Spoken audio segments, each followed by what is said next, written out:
ndikwiruka wayasesheka nkarabiyo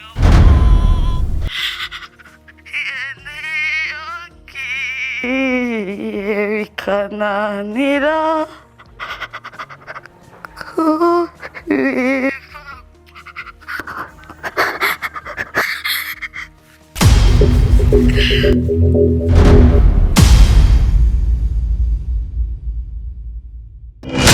abagore akenshi hari igihe tugaragaza urukundo rwacu biciye mu rutonyanga rw'amarira, atari uko turi babi ahubwo ari kubera amarangamutima menshi n'ibigumbagumba.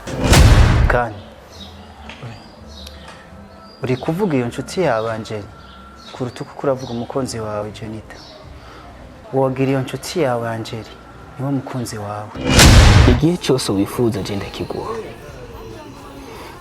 ariko utibagira yuko ibyo uzokora byose uzoba uri kurambabaza. Angel ndagukunda. Biriki uyu muryango wawe muri ubwoko butatu butandukanye. Dutandukanye gute? Wewe nta dini na rimwe wemera kubera wemerera muri siyansi.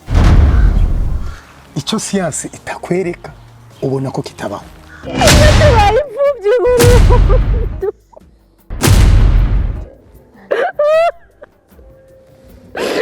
kubera kiranga gibaza tabanye n'umuzukuru canke mariage yanjako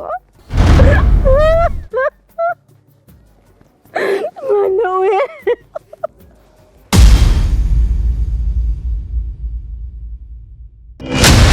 Hari ukuri kumwe kuri muri iki kinyoma. Hari ukuri kumwe Angel.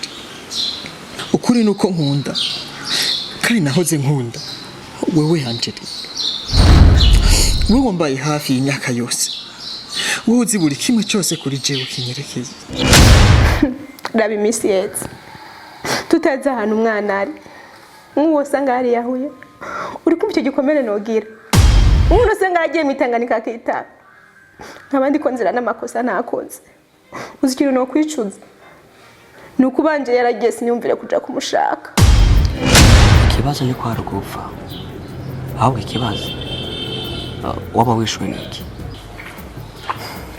Urukundo.